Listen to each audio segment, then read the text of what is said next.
Welcome to Truth and Heart videos. I'm Rick Friedrich.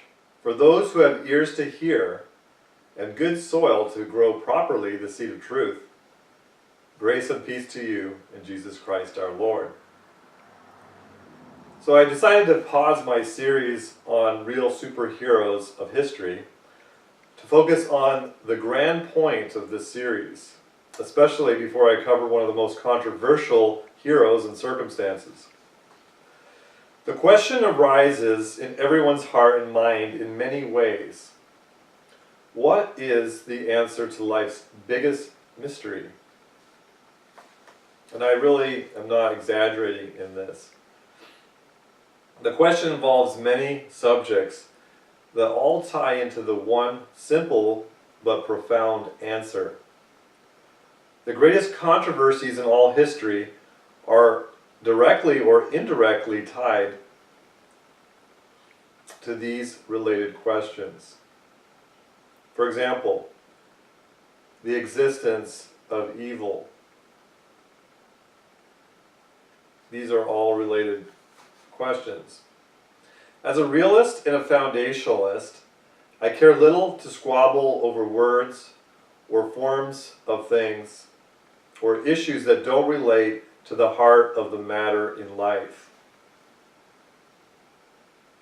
Deep down, we all want to know if there is meaning in life. All right? That's all agreed to. But especially, is there more than just general meaning in life? Is there real meaning in everything that happens throughout all of history? It's a different angle to look at that. Very important. Is there something that ties everything together and makes sense of everything? We will want to look at some examples in ancient and present history where culture has given up hope and embraced a cold and lonely delusion in answering these questions. We will also want to look at how others have been mistaken in their answers and thus mistaken in their efforts to bring about changes in society that they think are good for them or everyone. And of course, we want to look at how others have come to the right conclusions, as we have been looking at in the series mentioned. And here we focus on some very dramatic events used to drive the truth home and most convincingly. So this will be a common theme, as it has been already in this series, but I really want to focus on it here so that we have to prepare for this next the next video on this series, which will deal with Moses and the law and going into Canaan, and all that is coming, and that needs to be understood in the proper context. Just as we looked at Abraham, if you just look at that passage with Isaac, you're not going to understand the context of his relationship previous to God. In the same way, unless you really understand this point that I'm going to make today, you will be out of context in looking at the next story, which is what most people are misunderstanding about God and Moses and so forth. There's a lot of prejudice existing on that subject. So we have to look at this subject because it is actually the most important as it relates to all these essential matters in life. So there's a lot of things happening this week in my life that, in my studies and thoughts and prayers and so forth, that this came to. So this morning I was reading a sermon, and in point 8 of the remarks, Charles Finney said something that really is the answer to the biggest mystery of life. In 1847, in a sermon on all events ruinous to the sinner, he wrote, "The arrangements of providence in respect to both saints and sinners are made with a design to illustrate the character of God." Let me say that again. This is the answer, people. The arrangements of providence in respect to both saints and sinners are made with a design to illustrate the character of God. Right? So all events, everything that happens to all people is designed to illustrate the character of God. So this is one of the most profound statements and implies so many things. Providence is what I've been talking about in this series as the big picture. It is God's overseeing, allowing and shaping events for very special purposes. Here we see the claim that all events move to one end. All things are not meaningless and void of context, but actually specifically designed to illustrate God's character. All right? Notice the character part, not God's mere wishes, but his character. Okay? It's a different twist on this that people miss. For those who care to observe this in history and in their own lives, life takes on an entirely different meaning from the general population that does not embrace this reality. So, those who have fully embraced this have a wholly different worldview, mindset, life, and character. And not to say that they can't lose sight of that at any time. In fact, for me this morning, just realizing that, and this week again was just a wonderful experience, and it just changes everything in your life when you lose focus from that. Then everything can fall apart, and that's what we're going to talk about. So let's first look at how the ancient world, for example, the Greek tragedy and the stories of the pagan gods, people corrupted this truth in the form of fatalism and lost themselves in the process. Now, I don't have the time to get into all the details, and I think maybe later on in this series I'll focus on some of these things, and it's very interesting to look at the philosophy and the culture, and that's what I want to get into in the future. But let's look at, just briefly, the idea of the tragedy is that the gods mock our hopes and innate understanding of goodness, rightness, and freedom. Alright? That's a summary of this sense of mocking inside the innate understandings that we have. Right? So while people may strive to overcome the fate of the gods, they end up doing the very things they were programmed to experience. Right? And we've seen these in these movies, so forth. If you haven't read the history, you're probably familiar with it in the entertainment world. All these different stories, which I don't need to get into. Fatalism is one of the most common elements of false philosophy and religion. Is the idea that everything that happens had to happen, and there was no possibility for it to happen otherwise. Now, there's a lot of twists to this whole thing. There's lots of debates about knowing the foreknowledge of God. If God knows all things, then they will happen. But the question is, are they forced to happen? Do we have a free will? And this is where actually most people throughout history have not believed in a free will, more or less, but have adopted. There's only one religion actually that holds to the truth on this, and all others believe in fatalism and all other philosophies. And that may sound like a profound statement, but or exaggeration, but it is not exaggeration. So there's no freedom to choose otherwise. Freedom is but a myth, and even though it's an innate, irresistible, self-evident intuition, it's but a delusion. And this is what even modern philosophy, from Kant onward, Immanuel Kant and others, from in different ways have said we have these intuitions, but they're delusions. Like Freud would say that the idea of God was a crutch, useful, or whatever, but is a delusion. And same with free will. All these things are but delusions. You are a product of your genes and your environment. So with the Greeks, so life plays out as the gods determine. And even the gods are so determined to act in the same way when you really look at their teaching.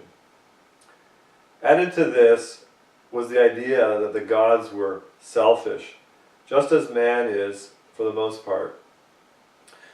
So the fate of mankind is determined by the lusts of the gods. Further, since the gods are selfish, they are rivals at war with each other, and everything is essentially in a state of chaos. Still further, the most noble of beings are the creations of the gods, and so the effect is greater than the cause. Remember that point. But again, this is just an illusion, as there can be no virtue without free choice.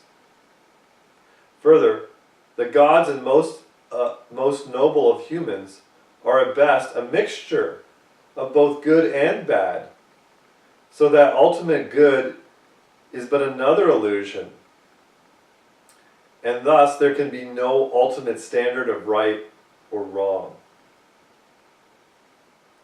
Further, not only can effects be greater than their causes, but in the same way, something can come from nothing at all, as all the gods are finite, which had a beginning and can come to an end. So immortality is but another illusion. So these are all really important points that I could speak on for hours each. Like for example, being a mixture of good and bad. It's a very important mistake that people make and have made in the past and still make today. But these were all part of this ancient mythology and became their religion and their practice in daily life. All these were doctrines and beliefs of the cultures of the ancient world and were perversions. They were perversions of the reality in and under heaven. These were the perceptions of people who lost their way because of the blindness of sin. Alright, there was truth mixed with error. And that's what's critical. There is no such thing as complete error.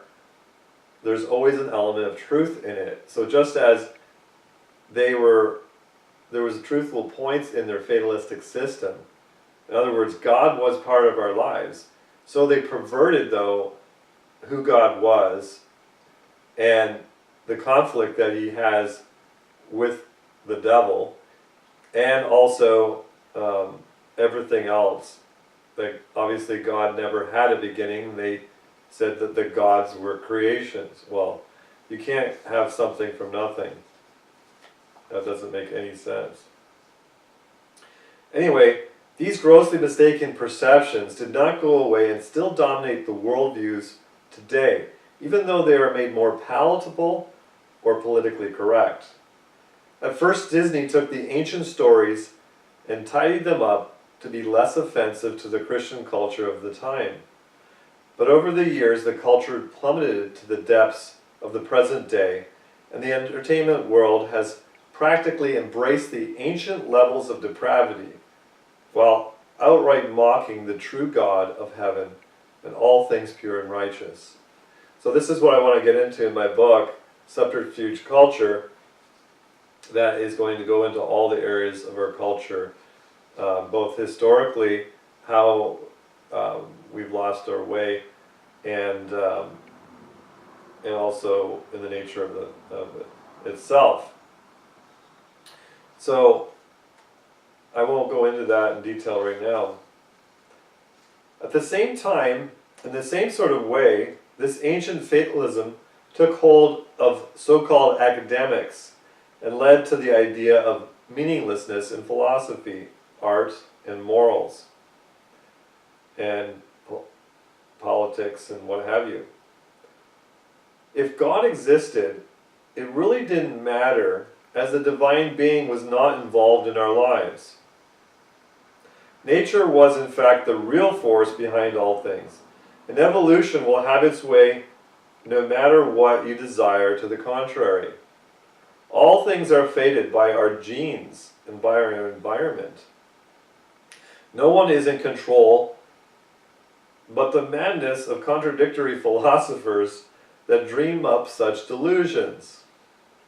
Humanism is and was the result of such madness. Yet humanism is contradictory, as it is the belief that man is the measure of all things. But if everything is fated and predetermined, that all belief that we can make any difference, if we try and believe that we can make a difference, it's a delusion. All belief in goodness is mistaken. All activism is either pointless or just the result of programming. What will be no matter what. And this is the folly of people who are unattached to life and live in a land of deceit and selfish thinking. When they go out into the real world, they never live according to that philosophy. They just use that philosophy to control others and try and escape moral responsibility. But in the end, all their actions will still illustrate the character of God, no matter how much they aim to the contrary. And that's the point that I want to strive to share here. But yeah, they go out, unless you misunderstand what I'm saying, people go out into the real world and they live according to the true philosophy at a fundamental level. They may contradict it. When they contradict it in matters that are matters of convenience. In other words, they choose to disbelieve the truths that they always assume in everyday life when they want to. In other words, the thief goes out and steals a wallet from somebody, but when someone, like his friend, or someone steals from him, he gets all upset about it. Well, you stole from me, Well, why are you upset? Because you know it's wrong, right? But he goes out and wrongs other people and closes his eyes to the reality that he knows is true. And that's what I'm talking about in these philosophers, is they go out and they write these papers to really suit their agendas. But when they go out into the real world, and they actually admit this, I have numerous quotes from these philosophers in all the ages, where they admit at times these very things, the point that I'm making. So they contradict themselves knowingly, and they just don't care, And I've quoted that already to some extent in previous videos. So even large segments of so-called Christian people have adopted such views over the last few thousand years. Not only in the worldly culture of our present day, but also in the theology of so many supposed pillars of the church, going back to Augustine and what have you.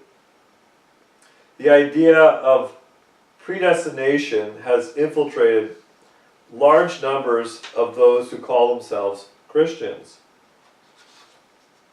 Granted that the word can be used in several ways, one of which is correct. I'm talking about predestination.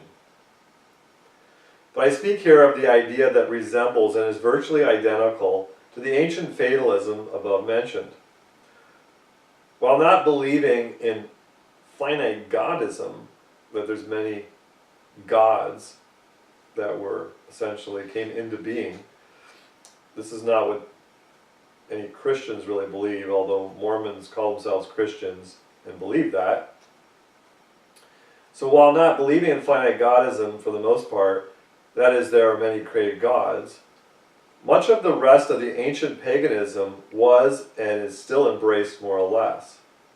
This is because people have disregarded the injunction to keep pure fellowship with God and others in the light And these have embraced the world in all the worldviews and practices. So this is what's come in, and again, the Bible warned that this actually would happen, and that people would take on this name for convenience, because it is beneficial to be a Christian nowadays, whereas in former times you were persecuted and you went to the flames, right? Like during the Reformation, before the Reformation, and right down through the centuries. So,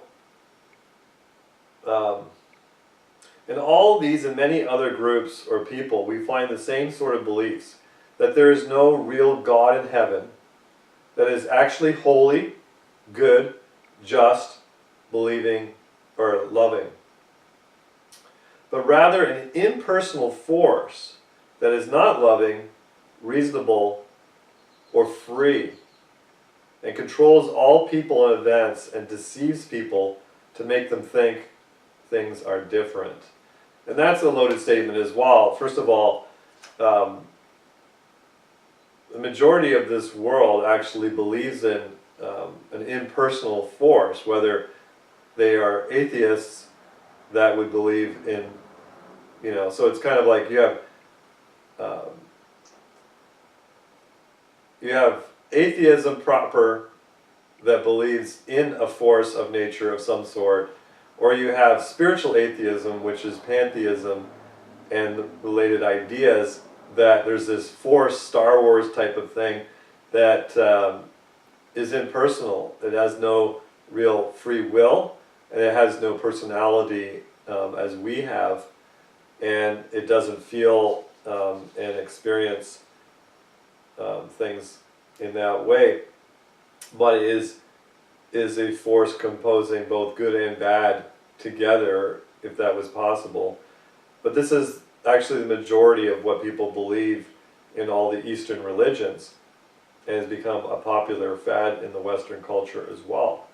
But really, atheism is no different. It just doesn't have all the names of the gods and all the different practices, but still it believes the same thing: Mother Nature, evolution, and so forth. So, but in the case of this impersonal force, in the spiritual side, people believe that this force deceives them, and that the things that they experience, such as pain and the understanding of evil that shouldn't be done, these are an illusion. This is what people actually believe. But in real life, they don't believe it. In other words, in their theory, they believe it, in their religious books and so forth. But in practice, they all assume the Christian morality, and they all cannot get beyond that no matter what. And you can watch all the debates that Christians have had over, the decades, that you can see the debates, where they bring up this point, and there's no answer to that. It's all an assumption, and if you get to the bottom of the lowest common denominator, you find the real truth in the matter. So this is the bottom line of all religions and philosophies of the world when you carefully examine them. If there is a God in their system, it is far off, not in control, weak, unloving, selfish, and unreasonable, and has to be pacified, right, in a selfish way, right, this monster that requires you to throw your children into the fire, or do something ridiculous like beat your back with whips, or make these ridiculous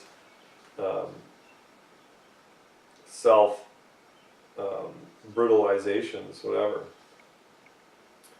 So popular culture in the entertainment world continues both the false idea that everything works out for good in the end for the hero, that is nevertheless ungodly, right? That's the one point that's popularly promoted. And at the same time continues to promote the idea of the ancient tragedy. So we see a move supposedly towards realism, and moving away from all things work out with a happy ending, where the tragedy is to be once again embraced.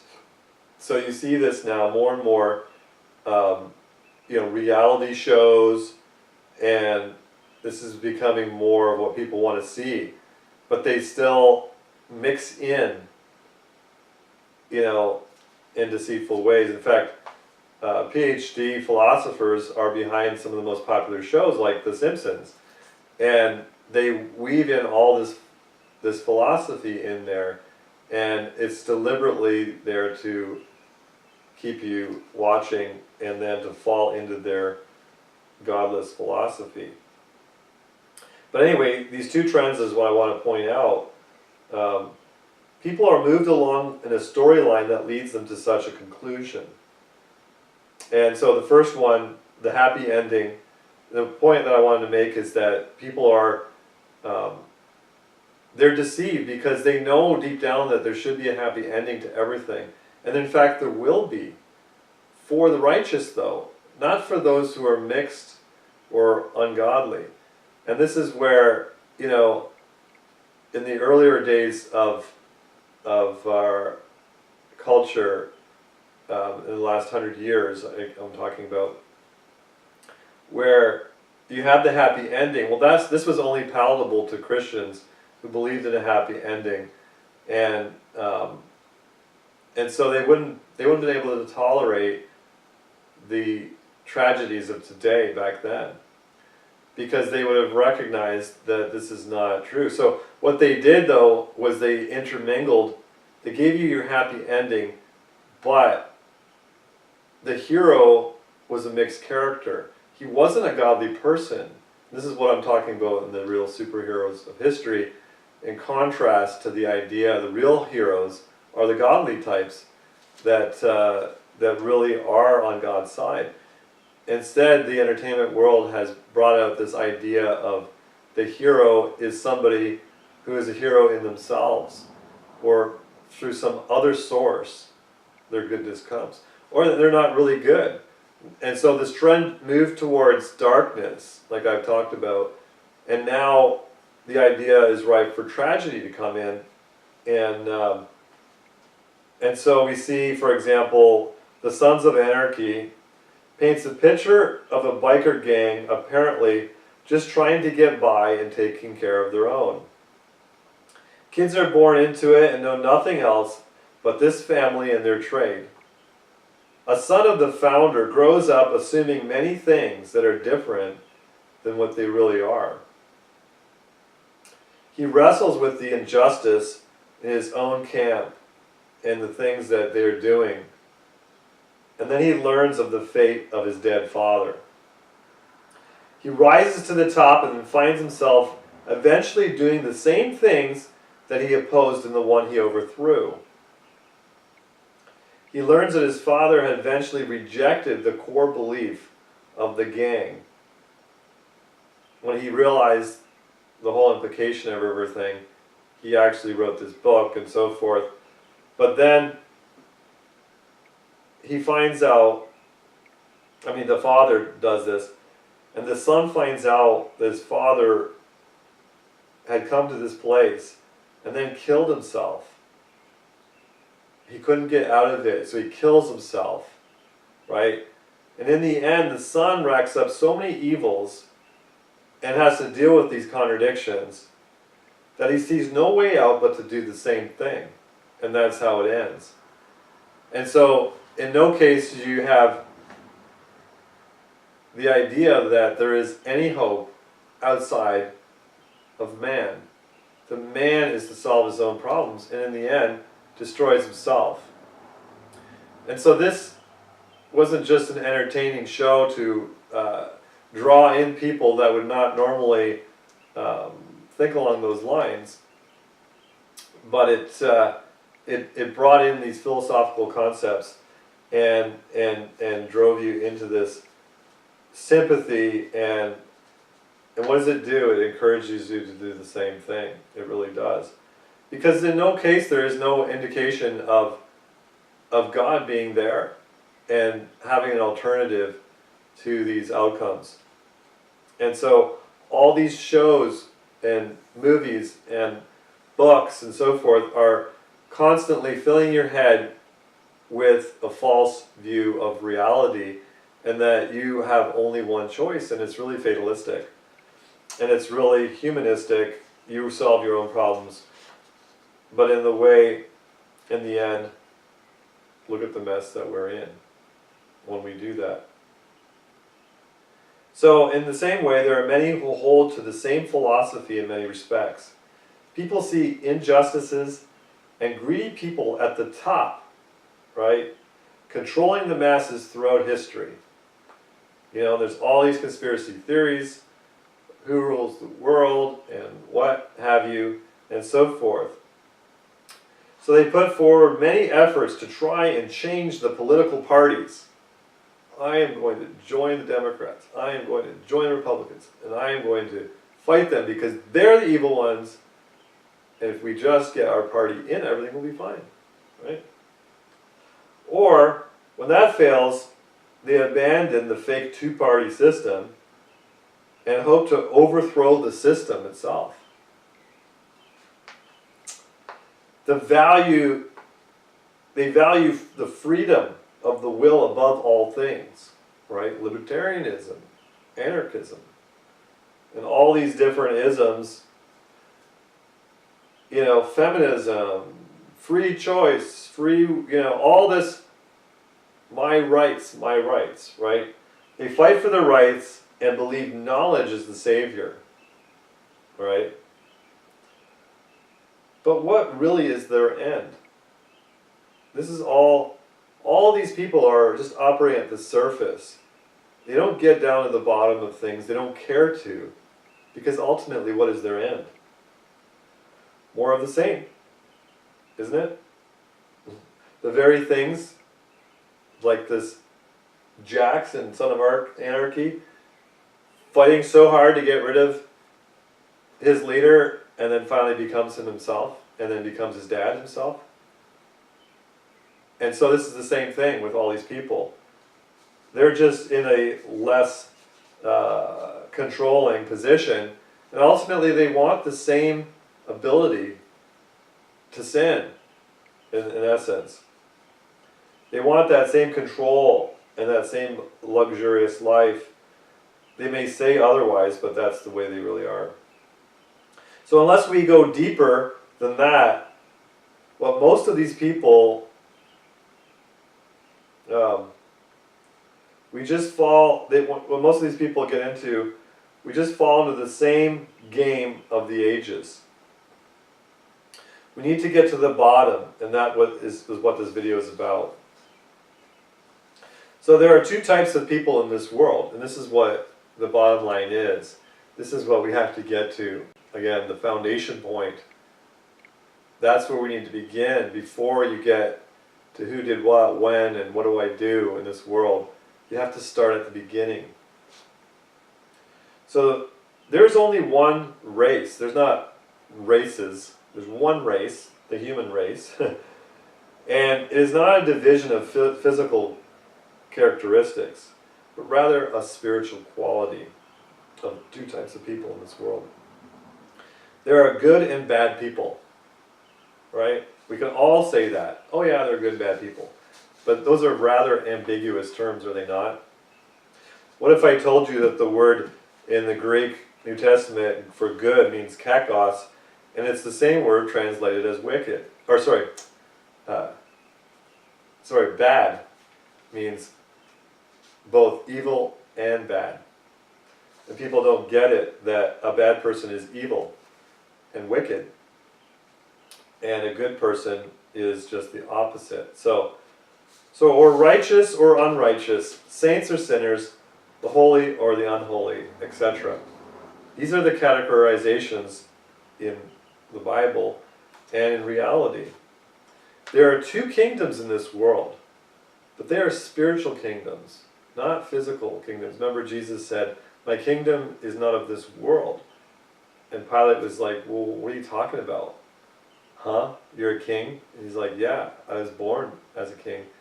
And actually, he was the King of Kings when it comes to the kings of this world. But his kingdom was far greater than that. It was a spiritual kingdom of all the ages of eternity. So now, there are two kingdoms, and they're spiritual kingdoms, and you, the watcher here, you belong to one or the other, whether you like to admit it or not. There is a war between the two kingdoms, and the one knows that it has always lost the war, and its time is coming to an end. Now, I'm not talking about everybody in that kingdom knows that, but the ones who rule the kingdom, which is the devil, right? He knows that his time is coming to an end, and that he has lost the battle. But he seeks to bring as many into that camp as he could. So the real answer for these people who seek to change for the better is to stop falling into the trap of the enemy and join the winning good side, right? Don't fall into that trap that is so easily led, like in the entertainment world, the good side. So what do they always do? They would bring a moral compromise. So that the good side is always portrayed as morally compromised, so that the ends justify the means. In other words, we're the good side because, well, we won the war, and so we get to tell the story about who is the good guy and who is the bad guy. Many times both sides are bad, and it's wrong to be part of any of that camp. You may be forced into it. My grandfather was forced by Hitler to do engineering work, and when he refused to actually do anything that caused the death of somebody, he wasn't killed, remarkably, but he ended up in a concentration camp anyway at the end of the war, but survived. But anyway, he became a Christian halfway through the war, and God protected him. So, but what I'm trying to say is, stop falling into the trap of being an activist, for example, trying to fight this cause, but you end up falling into the same thing that you're opposing. And I'm talking about, well, I don't want to get into off subject here. Anyway, it is to realize what that side really is. And one of the fundamental realizations is that we are talking about today, that no matter what happens, all things will illustrate God's character in the end.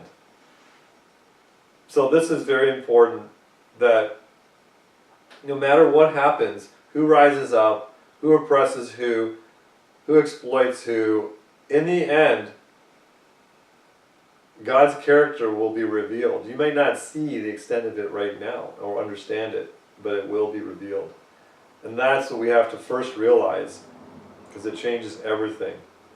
So realizing this changes everything if we must consist with it, but we must consist with it spiritually. That is, we must rest in the assurance that God has everything under control. This does not mean we sit back in idleness and do nothing and let whatever happens, happens. That is fatalism, as mentioned.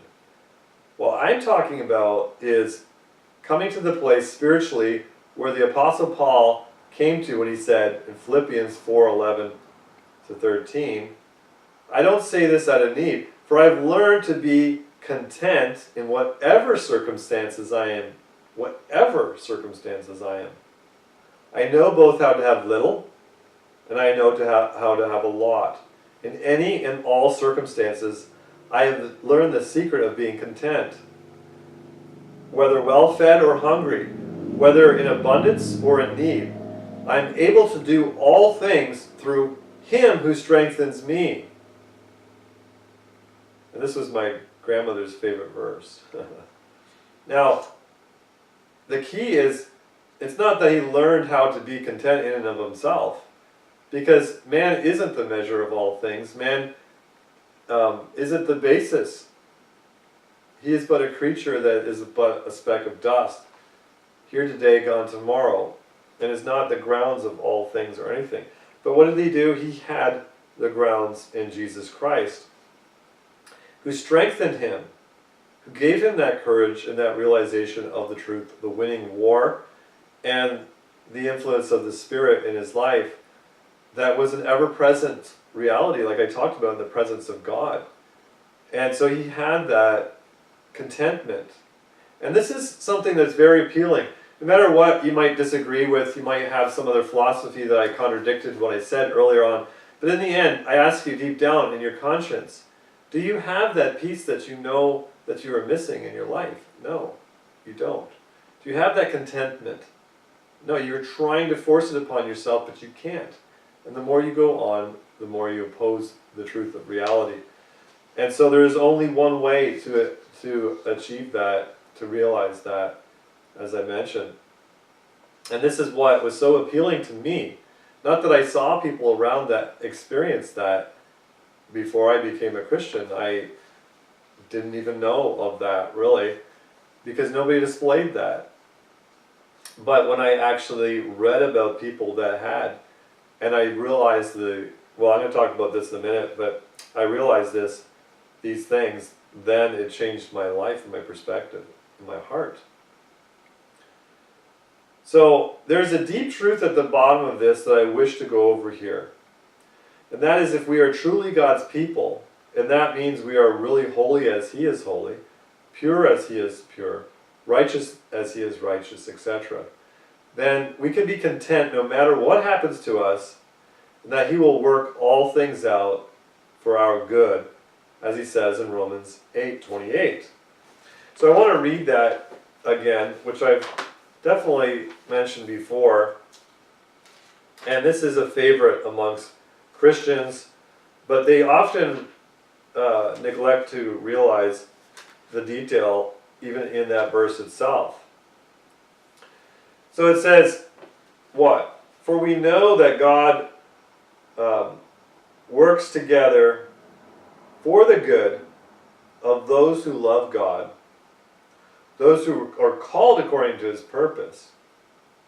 So the love God, this is not a shallow term, right? This is having the character of God. This is the fruit of the Spirit: love, joy, patience. Love, joy, peace, patience, kindness, faithfulness, goodness, self-control. This is the fruit of the Spirit. This is without which we have nothing in sin. So God causes all the things to work together for good of those type of people. Not just anybody who just says, well, I have a warm feeling for the Santa Claus in the sky, right? But who are called according to his purpose. So in other words, there it is right there, what I'm talking about today, that they understand that God does work all these things according to one purpose. What? And that is to show forth his perfect and holy character throughout everything that he's ever done and throughout everything that ever happens. There'll be a manifestation of it, a demonstration, whether positively or negatively. Those who actually receive that truth and join into God's kingdom, in part become a child of God in that sense, and have God's character, to them all things, all of their past, everything that happens to them will work together for good. But to those who reject it, everything will conspire to their ruin because they have rejected that. That's what I want to talk about today. But how so? Well, Paul says later on here, what are we to say about these things? If God is for us, who is against us? He who did not spare his own son, but delivered him up for us all, how will he not also with him grant us everything?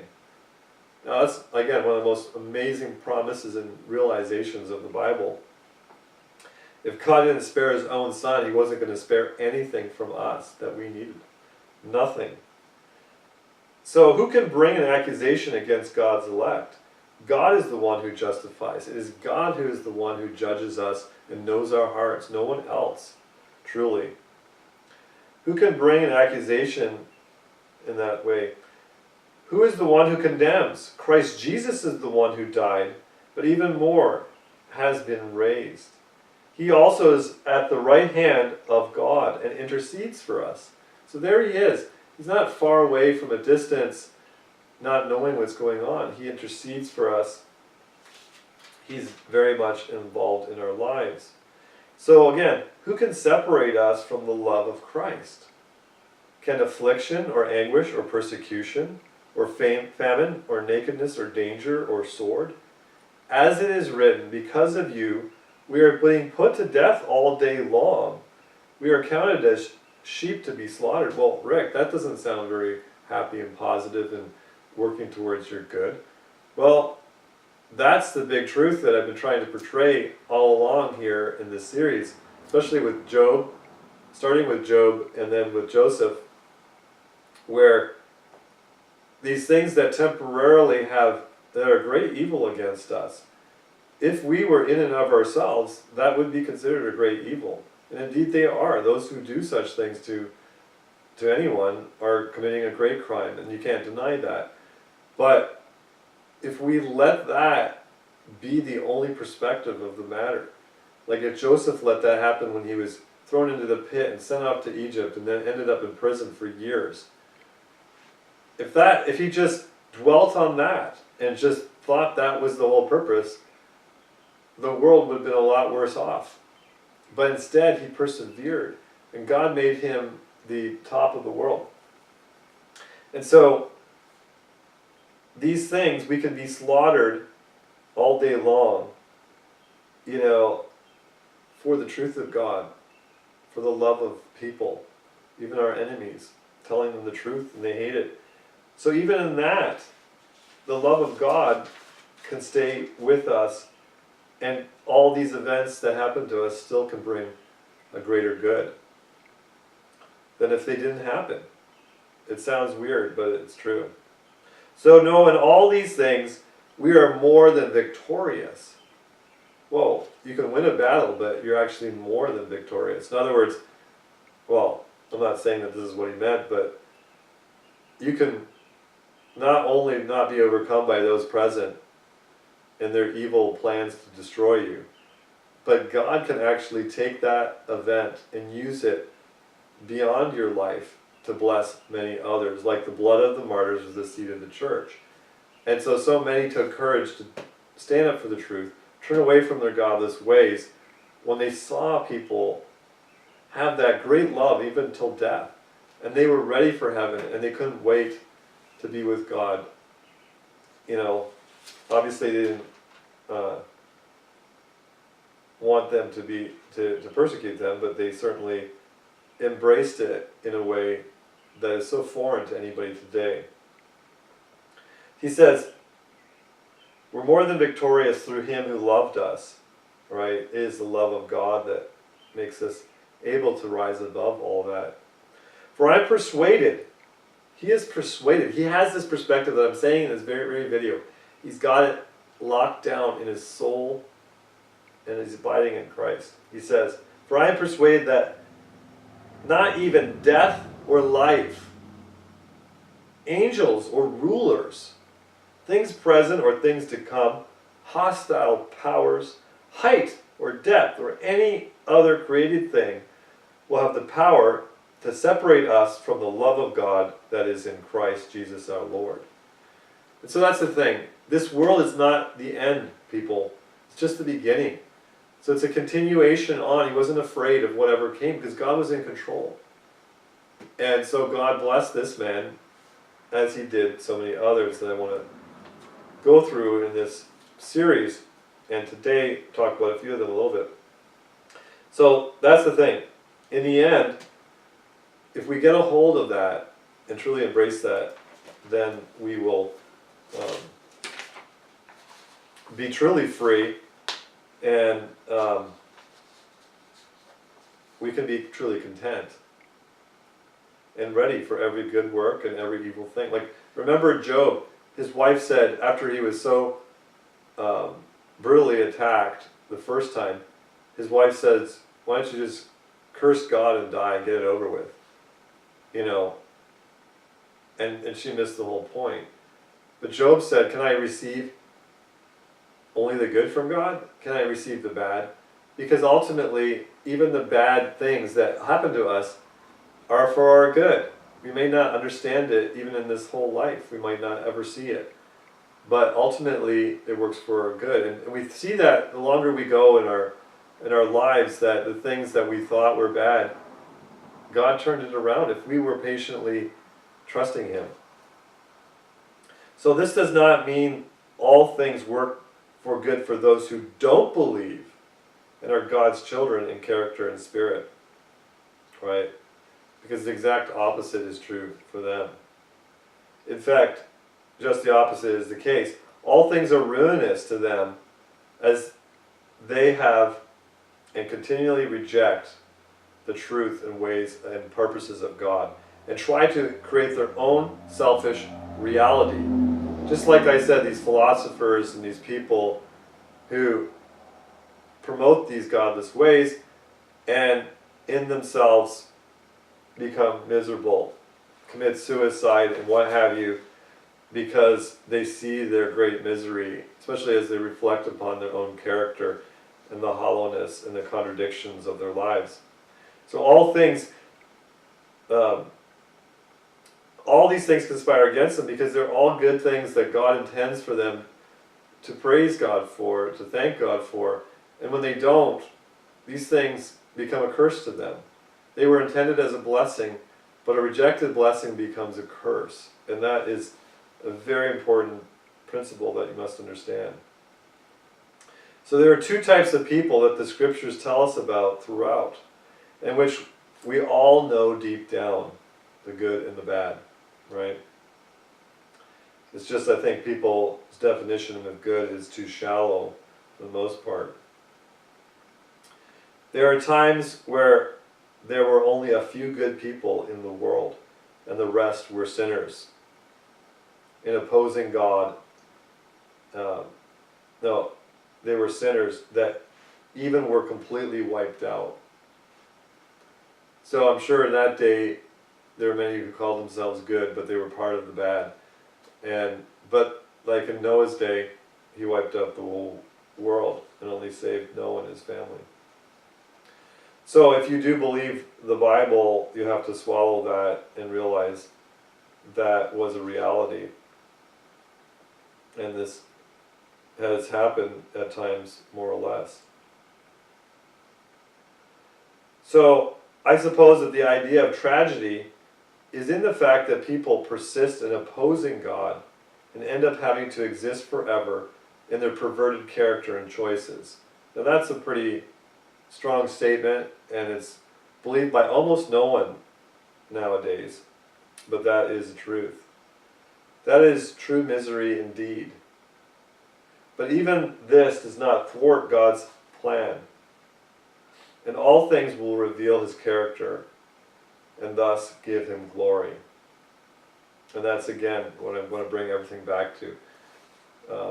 Even that is a very hard thing to realize, that even people in eternity, in their misery, will still glorify God, in that God extended a period of time in their lives, goodness, repeatedly, and they refused it. And that will always be there to testify of the goodness of God. And that's extremely hard to understand when we're become so dull in our thinking, in our experience. And instead people are looking for a way to set aside the eternal existence of the damned. And that's another whole subject. So here's an example of two different types of people from the Bible. Psalm 1. How happy is the man who does not follow the advice of the wicked or the bad, right? Or take the path of sinners, or join a group of mockers. Instead, the opposite, his delight is in the Lord's instruction. And this is what we're talking about here, the Lord's instruction today. And he meditates on it day and night. In other words, it's part of his life, right? He is like a tree planted beside the streams of water and bears its fruit in season. And we're going to read the last chapter of the Bible. So here's the first chapter of Psalms, and the last chapter of the Bible says the same thing. That tree of life. And whose leaf does not wither. Whatever he does prospers. Remember?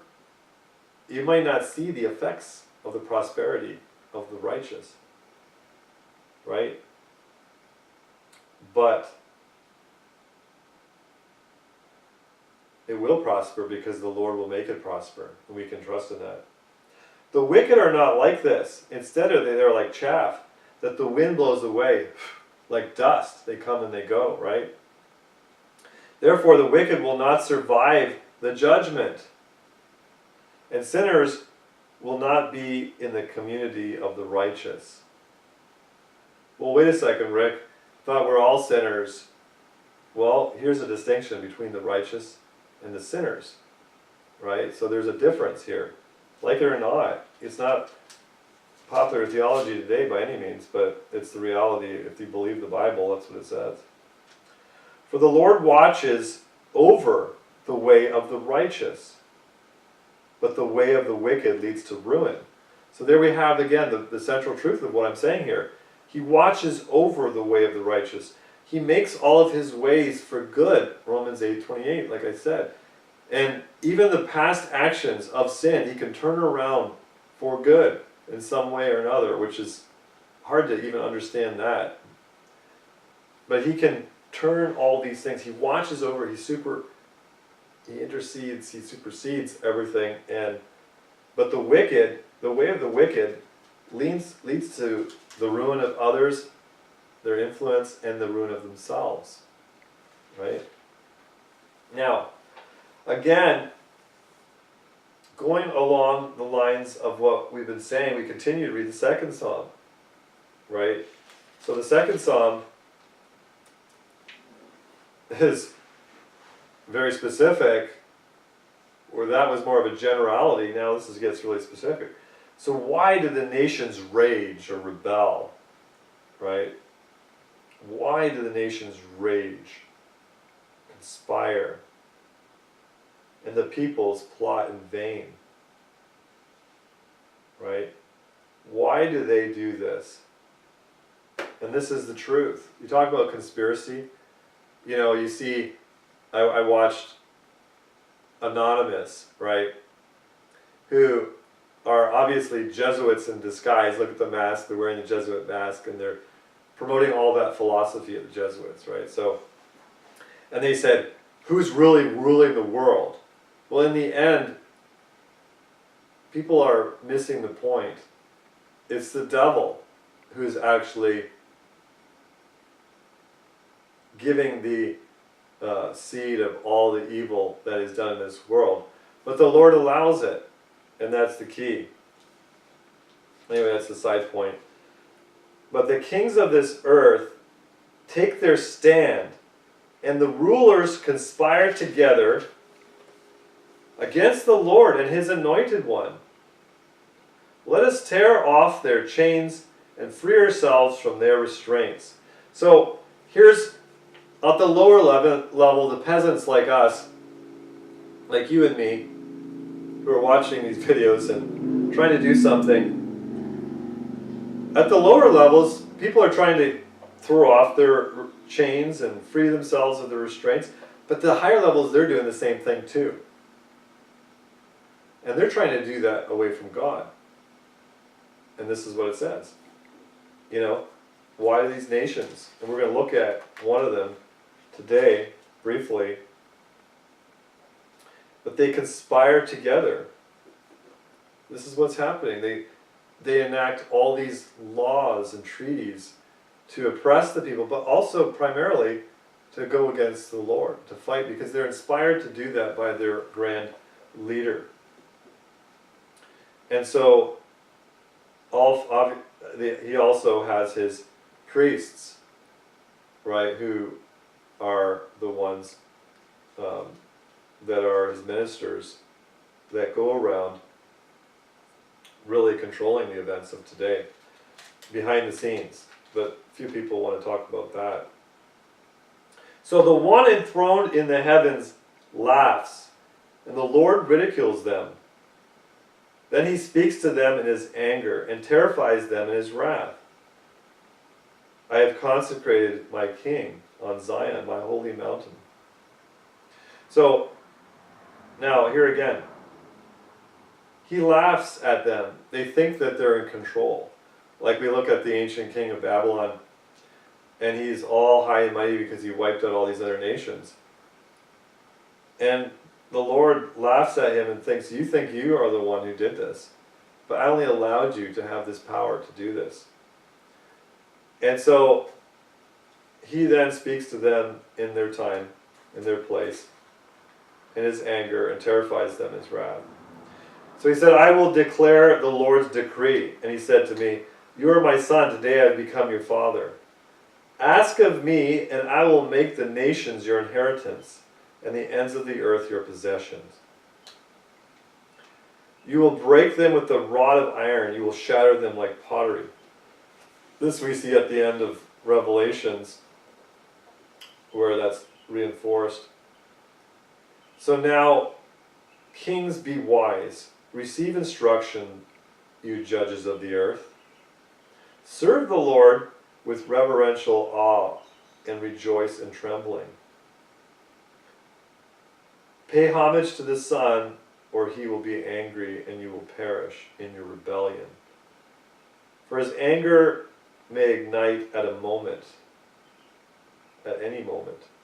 All those who take refuge in him are happy. So he's actually appealing to kings to not do this, and some actually didn't. Few, but some actually turned to the Lord, which we're going to see in Daniel. The three ended up repenting, which was incredible. But we don't hear about that in the history books. Nobody wants to mention that. We only want the bad news. And, so, but he says to do that, take refuge in him. And so, we need to look at that. So again, I was reading the book of Daniel this last week, and I was just awestruck, really, with the realization that the ancient king of Babylon, Nebuchadnezzar, came to when he was completely humbled by God's powerful yet merciful hand. And before I read it, this wasn't really the height of the Babylonian Empire, but it was a critical point in history, and some of the most profound prophecies were given in Daniel, which all can admit happened way long before the time. Very specifically talking about the kingdoms. So it's a very important book to understand fundamentally the politics of the nations and why things happened. And it prophesied up until even our times of that Rome would be ruling the world and be the ancient Babylonian system, which it is today.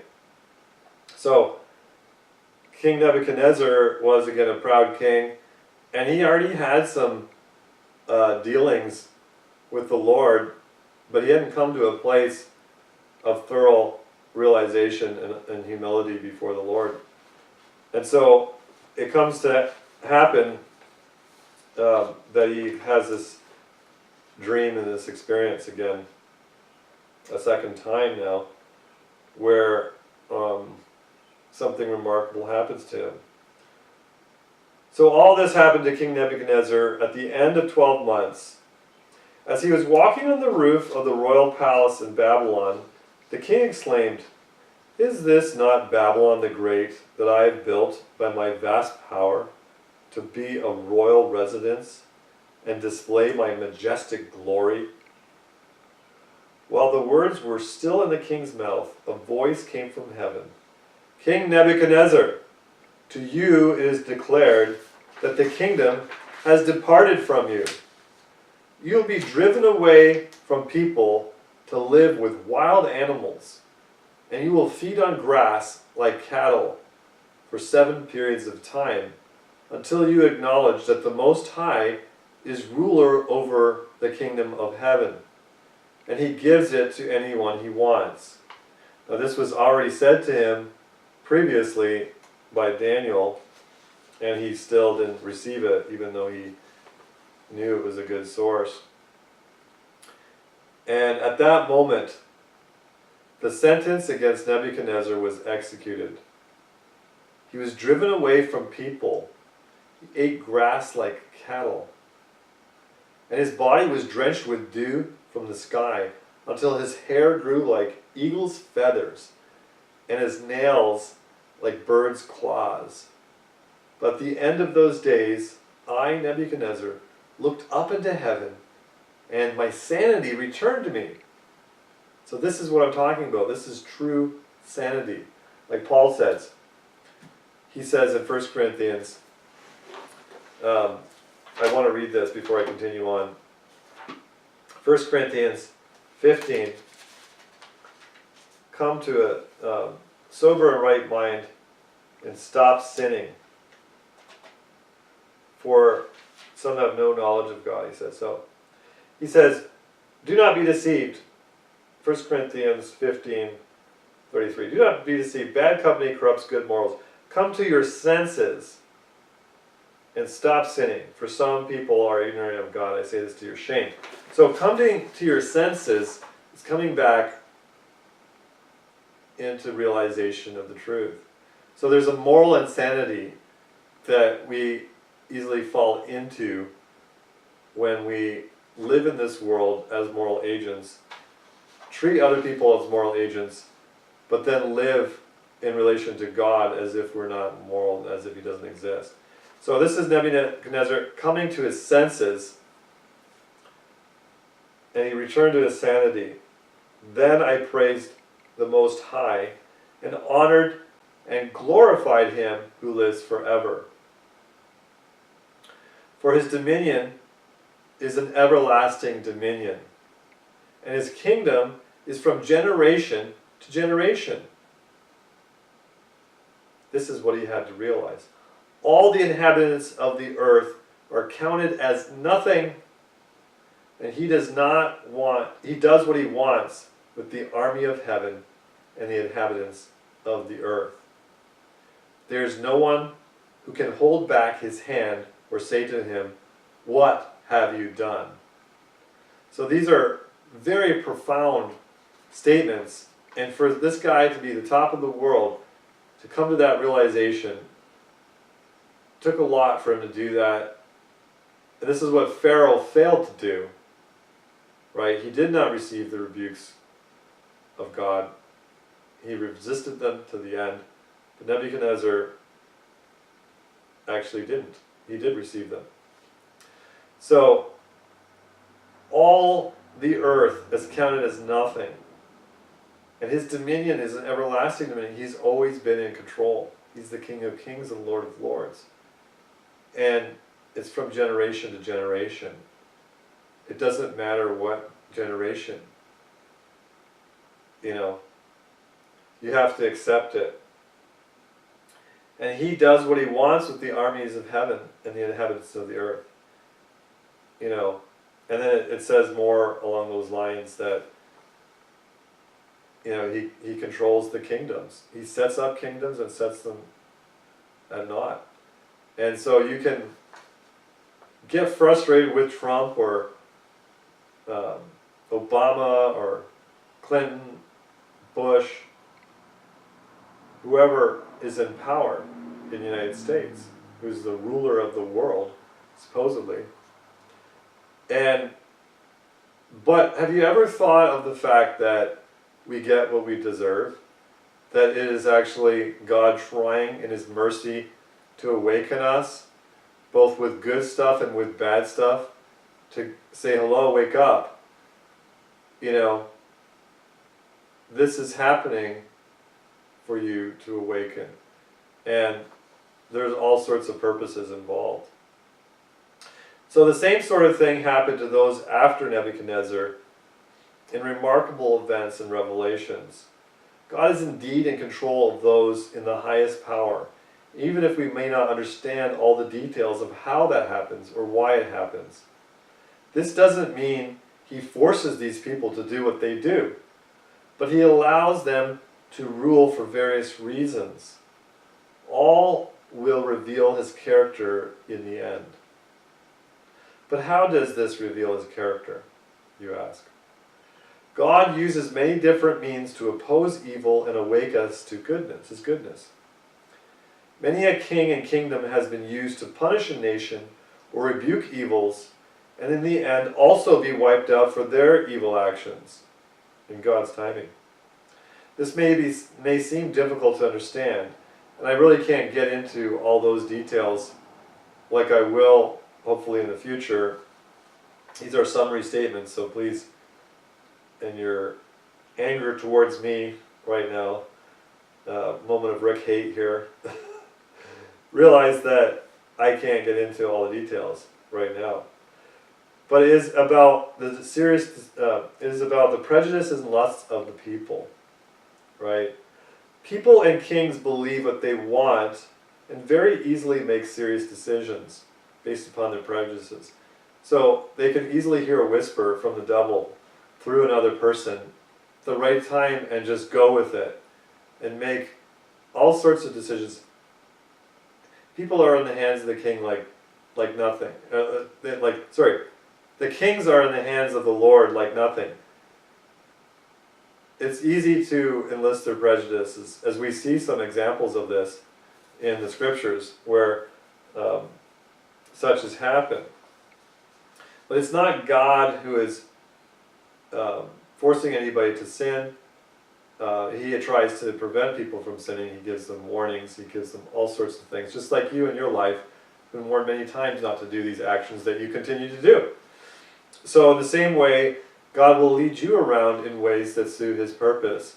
You may not realize it, but good things and bad things. He's giving you blessings. He's giving you rebukes.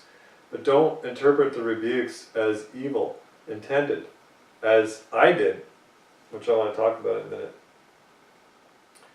So,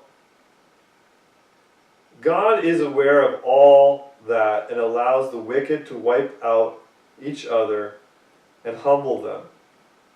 He does this not merely because He is just, but because He is loving and merciful. It's mercy that He does that, right?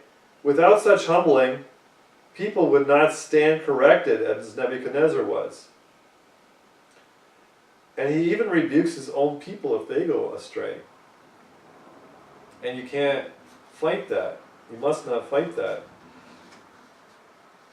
But He does not force people to believe or disbelieve. Yet He will allow them to remain in the spiritual state they prefer for all eternity. He respects their sovereignty. We all have sovereignty over one thing, our choices. We may not be able to control others or the events that happen to us. Those are beyond our control. But we can control our own choices. It just so happens that God knows what our decisions are before we make them. And so, nothing can surprise Him. Nothing can thwart His grand plans. He will win in the end. So all the arguments for evil and against God will come to nothing in the end when we all see the grand story of history. And that's why I'm trying to bring this to your attention beforehand so you don't make that mistake. So, fatalism would have us to suppose the opposite, that God forces the events of history upon the people rather than Him overseeing things to the extent of ensuring that all things result in displaying His good character in the end. So fatalism has no end in view in people's minds. It's just simply some impersonal force dishing out whatever, and life is but a tragedy because it's a mock of what we know is true. So this is much different than any of us being forced to do evil. Oh wait, God is everywhere and nothing escapes His notice. Nothing can be done that will go against this. This is much different than any of us being forced to do evil. In fact, God does everything to influence us for good. And the judgment against us pertains to that fact that we have rejected His goodness towards us. So get that point. Judgment isn't arbitrary. This is a common misunderstanding in theology that God's laws are arbitrary and bump. Even what we're going to get into This is a critical point that I'll get into in the next video in the series with the law of Moses and the ceremonial law. These are not arbitrary laws. You may still not understand the purpose of some of them, but there's a purpose for everything. And the primary purpose of the laws, which we'll get into, is to make a distinction between God's people in that time physically from the other people of the world. And then secondly, there were types of the things in the new life that was to come when Christ came. And thirdly, there are actually purposes for this particular law, especially pertaining to health. And, 3,000 years later, we find out the germ theory, which was fully covered in those laws. But anyway, there's no arbitrary commands of God. There's no arbitrary laws. All things are for a good purpose. And all the things that happen to us are for our good. So it is still a revelation of God's goodness to judge someone. It's a revelation of the goodness of the law of the land when justice is executed on a perpetrator, on a criminal, because it's showing the goodness of the law and the goodness of those enforcing it to prevent this evil, right? So in the same way, far more, the judgment against people in the end, even if they don't change, is still going to be used for good. And I mean, you can't have it any other way. You either have all robots and no virtue and no love, no sovereignty whatsoever, and you've got nothing in that. I mean, what's the joy of, I make programs and I do motors and so forth, and do I get any joy out of my motor doing an action? No, it's all what I put into it, right? But if I actually could create something that had a choice, then they would have a real choice. And I would have to honor that choice in that I would have to allow them to make that choice for bad. I could try and persuade them to do good. And just like, children, you can persuade them all you want. So in the end, if they don't want to believe, then it's their choice. You have to honor that, and you can't worry about it. You can weep and cry about it and, do what you can to change that. But ultimately, they have a choice to make. And so all of us do too. So it's not a bad thing in the end to allow that to happen, because some will believe and some won't. And so the mercy that was given to them, the opportunity for them to believe, is a great good. And it will be for all eternity. It will all show God's good character. And so him showing eternal justice against them is the same thing too. So it's very important, and people don't realize that because they have this whole false Christian theology or different philosophies out there that suppose that, again, we're fatalistic, that we had no choice, we were born that way, as Lady Gaga would say, we can't help it, we were born that way, evolution made me this way, or my parents did, or whatever. No, you had a choice, and you can turn things around for good.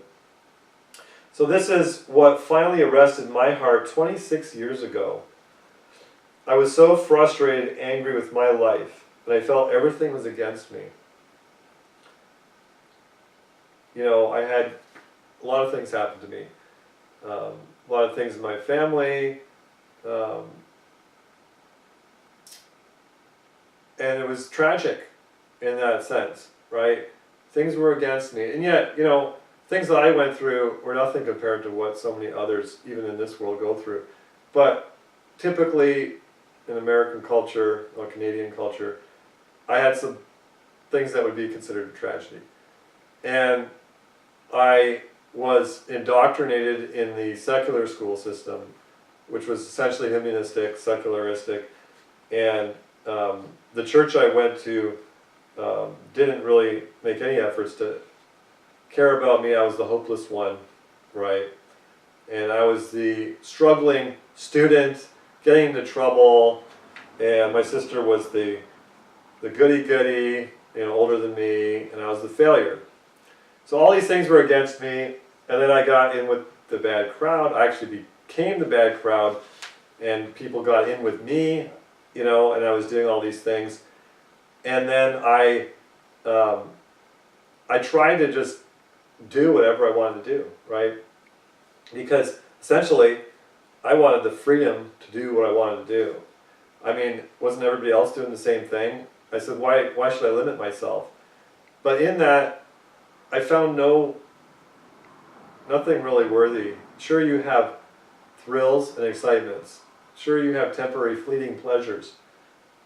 But the more you gratify them, the worse it gets. So for me, I had all these opportunities. My life was spared when it shouldn't have been. Many times, miraculously, I didn't die in the foolishness, and God's grace and hand was upon me.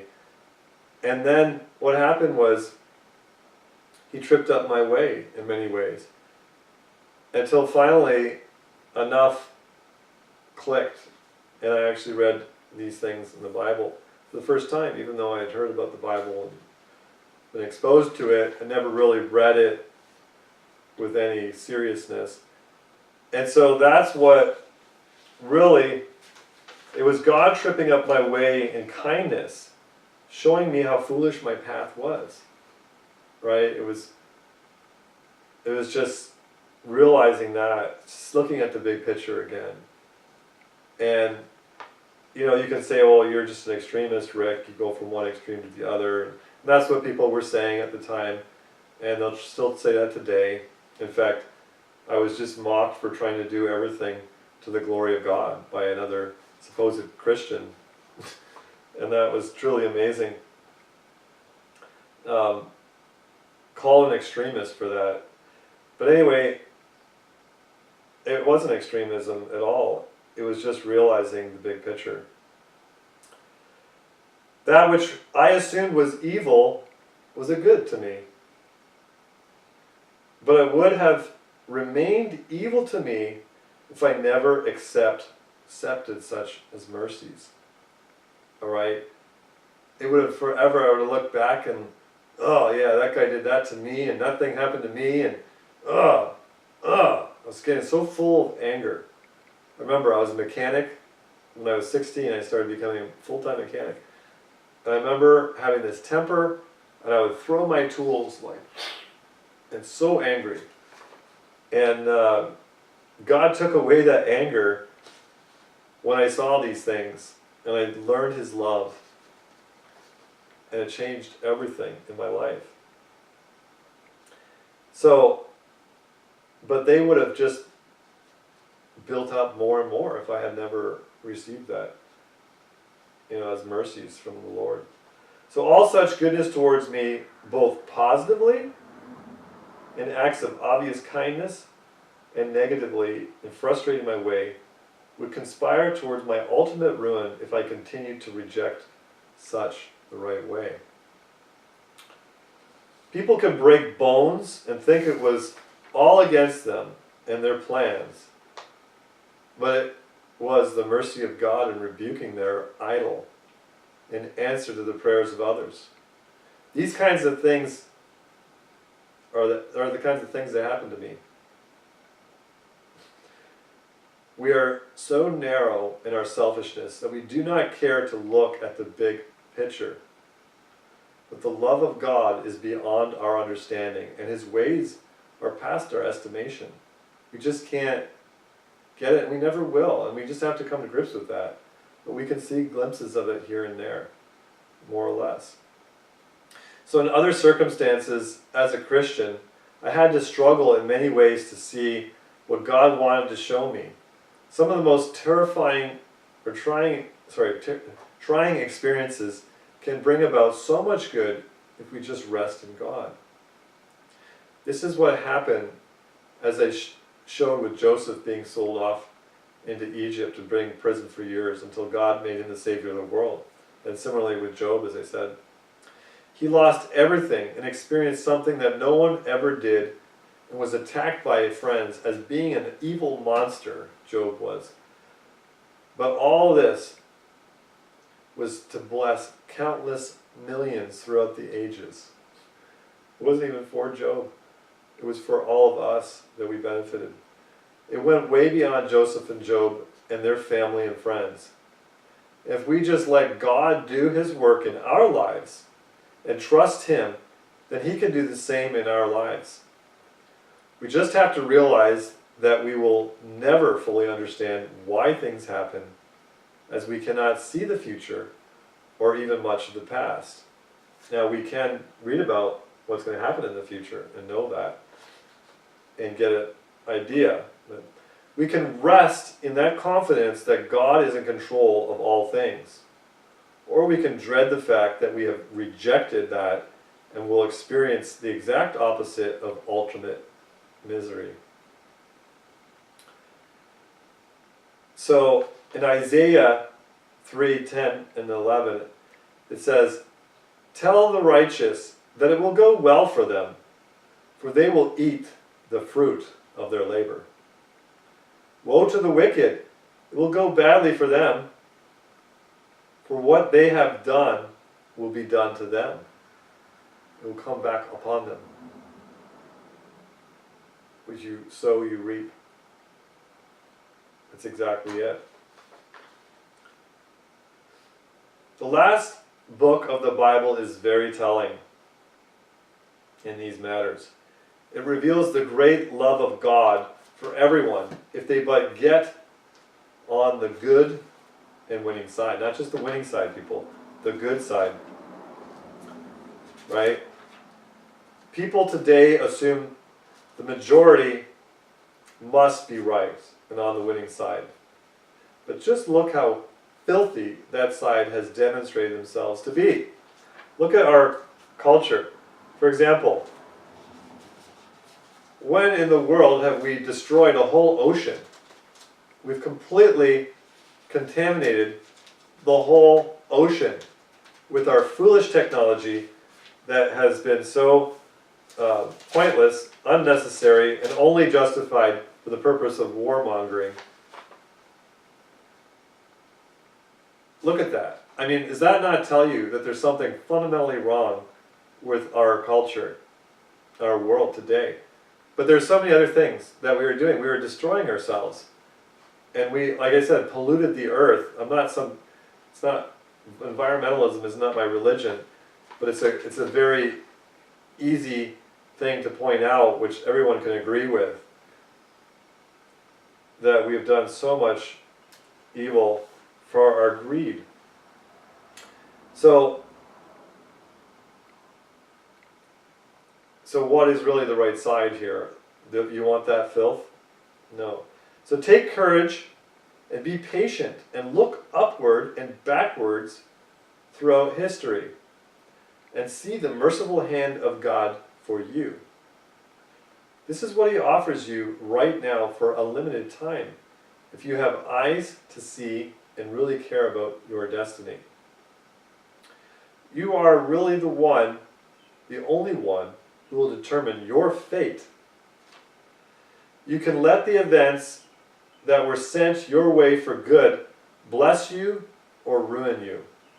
It's your choice to remain filthy or to be made clean and join the company of the holy. So Revelations 22 is appropriate. I was reading through Revelation this week and could say so much, but I just want to read the last chapter of the Bible, and it's so pertinent in so many ways, especially in what I'm talking about. So listen to this beautiful poetic description of heaven. And is this what you want in your heart of hearts? Do you really want to be in the presence of God? Because you have to start right now, because you won't be changed in a purgatory or at death. And this is why, if you listen carefully. Then He showed me the river of living water, sparkling like crystal, flowing from the throne of God and of the Lamb, down the middle of the broad street of the city. The tree of life was on both sides of the river. Now, didn't we read in Psalm 1? The tree and the river planted, bearing 12 kinds of fruit, producing its fruit every month. The leaves of the tree are for the healing of the nations. And there will be no longer any curse. That's what it is, people. We're living in a curse today. And this curse demonstrates the character of God, because it came as a result of our own sin. And it's a type of the sin in your own life and the curses that you experience. But you don't have to let them end in a curse. You can eat of this tree of life and live forever and be healed of that curse. Or you can continue on. There will be no more curse. The throne of God and the Lamb will be in the city, and his servants will serve him. They will see his face, and his name will be on their foreheads. Night will no longer exist, and people will not need lamplight or sunlight, because the Lord God will give them light. There's no frailties anymore. And they will reign forever and ever. There's that word. If it's not forever and ever, people, for the unrighteous, it's not forever and ever, people, for the righteous in heaven. Same words, same context. Then he said to me, "These words are faithful and true. And the Lord, the God of the spirits of the prophets, has sent his angel to show his slaves what must quickly take place. Look, I am coming quickly. The one who keeps the prophetic words of this book is blessed." I, John, am the one who heard and saw these things. When I heard and saw them, I fell down to worship at the feet of the angel who had shown them to me. But he said to me, "Don't do that. I'm a fellow slave with you.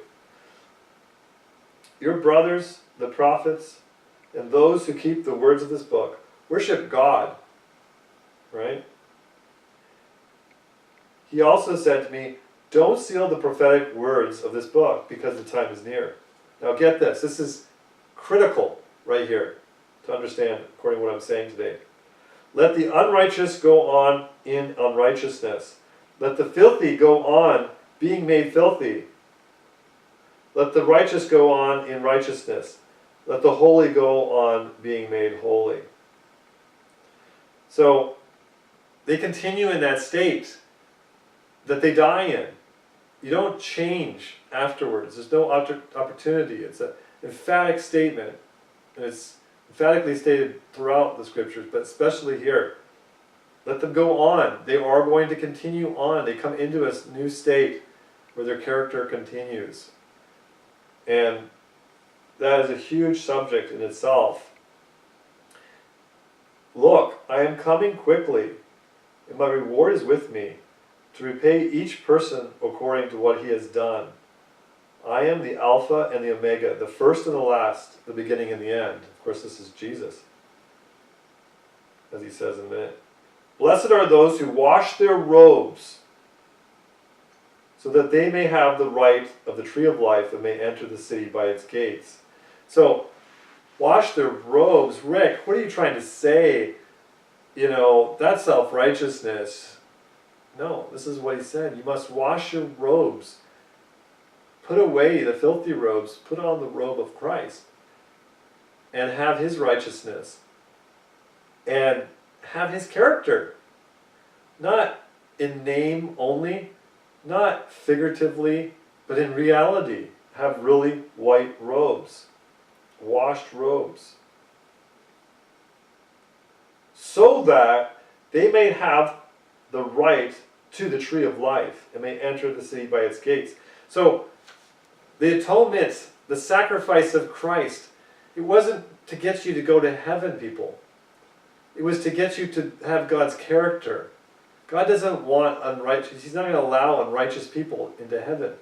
He's not going to change them to be righteous when they die. They are going to die in the state they are going to enter into eternity in the character that they already had in this life of probation, this time. There's no chance after death, people. It's a big lie. And that's exactly what the devil wants you to believe. It's now. It says it right here, the very first book of the Bible, the very last, beginning to end, it talks about this. And so, you will have the right. Only Christ can pardon your past sins and cover those. But present tense, you must abide in Him to have the right and to be truly cleansed and to truly have His character. Because, as we've already talked about this in much detail, outside of this, right? No, they're not annihilated, people. Outside, from the gates of heaven and the tree of life, outside are nobody? No, outside are the dogs, the sorcerers, the sexually immoral, the murderers, the idolaters, and anything that you put in your life in place of God is idolatry. And everyone who loves and practices lying. Well, almost everybody I know believes that everybody lies. So this is just a quick summary of those who are outside. Presently, present tense, people, outside, okay? I, Jesus, have sent my angel to attest these things to you for the churches. I am the root and the offspring of David, the bright morning star. Both the Spirit and the bride say, come. Anyone who hears should say, come. And the one who is thirsty should come. Whoever desires to take the living water as a gift. Does this sound like fatalism to you? Everybody else doesn't make an offer. It just tells you one way or the other you're picked or not picked. Here, the bride is saying to you, to all people, come. Right now, while you have a chance. Are you thirsty? We're all thirsty. Are you going to admit that you're thirsty, or in your pride are you going to say, I'm not thirsty, I don't need any help, I can do it myself in my misery? Whoever desires, that's why I start these videos off, to him who has ears to hear and who can allow. Do you have a good soil in your heart that you can receive the truth? Because if the truth comes to you and you don't have good soil, it doesn't matter if you have the truth, because it's not actually making its way into your heart, because your heart is perverse and filthy. You're still a liar, an idolater, immoral, whatever. So you have to have the good soil, right? You have to understand the things that I'm talking about today. So, it's a gift. It's not forced.